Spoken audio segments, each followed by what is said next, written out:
dans le prochain épisode de Demain nous appartient. Lucie pense que le meurtrier de Florian est un copycat de Marc Véry, André fait une frayeur à Chloé, Bart s'inquiète pour Anna et Flore, et Arthur relève un défi. Attention, les paragraphes qui suivent contiennent des spoilers sur l'épisode de Demain nous appartient diffusé demain soir sur TF1. Si vous ne voulez rien savoir, passez votre chemin. Vendredi 28 décembre dans Demain nous appartient.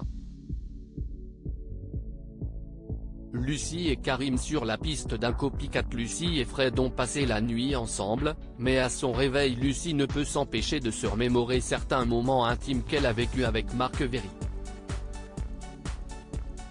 Elle réveille ensuite Fred et lui demande de partir en douce car elle n'a pas envie que Georges et Victoire lui posent des questions.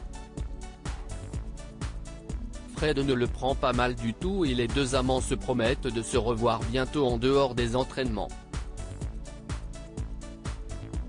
Plus tard, au commissariat, après avoir observé une minute de silence pour Florian et écouté une lettre de sa mère lue par Martin, tout le monde se remet sur l'enquête. Lucie fait part de sa nouvelle théorie à Karim, elle pense que le meurtrier de Florian est un copycat qui cherche à rendre hommage à Marc Véry, décédé la veille du meurtre, en faisant écho à son mode opératoire. D'abord perplexe, Karim finit par se dire que Lucie n'a peut-être pas tort et demande à Georges de regarder sur internet s'il trouve des internautes qui font référence à Véry sur les forums. Mais les recherches de Georges ne donnent rien. Une fois sa journée finie, Lucie retrouve Victoire en ville et la jeune flic se confie à son amie à propos de son histoire naissante avec Fred et avoue qu'elle pense qu'il est encore un peu tôt pour parler de sentiments amoureux. Mais tout à coup, en pleine discussion, Lucie s'arrête net et semble avoir vu un fantôme. Elle annonce alors à Victoire qu'elle vient d'apercevoir Marc Véry. Bart s'inquiète pour Anna et Flore et de son côté, Anna tente d'obtenir des informations sur l'enquête auprès de Karim mais ce dernier lui demande de ne pas mettre son nez dans cette affaire. La dernière fois qu'un tueur en série a sévi à 7, elle s'est retrouvée en première ligne. Il lui demande de faire attention mais Anna lui rétorque qu'elle sait ce qu'elle a à faire. Plus tard, à Info 7, alors qu'Anna raconte son désaccord avec Karim à Flore, Bart ne peut s'empêcher d'intervenir. Il est du même avis que Karim et demande à ses deux mères d'être prudentes. Il a déjà perdu sa grand-mère à cause du tueur aux alliances et n'a pas envie qu'il leur arrive quelque chose. Anna et Flore lui promettent alors de faire attention, tout en lui rappelant qu'en tant que journalistes elles sont obligées de couvrir cette affaire pour informer les gens. André au plus mal alors qu'ils prennent le petit déjeuner, Chloé, Alex et Margot voient débarquer André complètement nu. Il dit avoir très chaud et ne semble pas avoir toute sa tête. Il finit par s'effondrer sous les yeux de sa fille et Chloé demande à Alex d'appeler une ambulance. Une fois à l'hôpital, Marianne annonce à sa fille que pour une fois André n'avait pas menti, il souffre bien d'une crise de paludisme.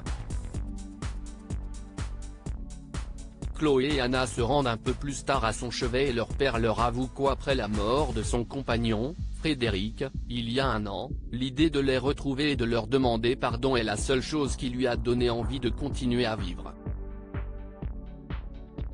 Il leur dit qu'il les aime et ne veut plus jamais les quitter. Arthur relève un défi imposé par Nornor et Timothée se balade main dans la main et tombe sur Arthur qui est assis tout seul au bord de l'eau. Ce dernier, qui n'a plus vraiment d'amis suite à son comportement récent, admet qu'il n'a pas été très sympa avec eux et leur demande pardon. Nor lui propose alors une partie de jeux vidéo et Arthur accepte.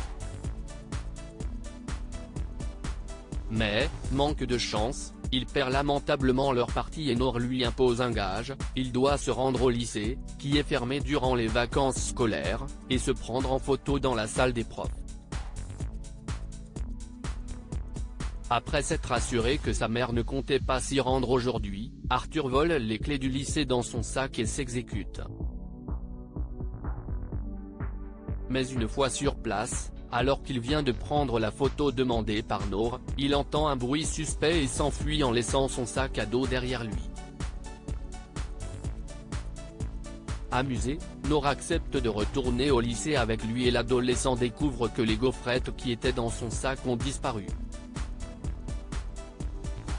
Il ne s'en doute pas mais les gaufrettes en question ont en réalité été dérobées par une adolescente qui se cache dans le lycée.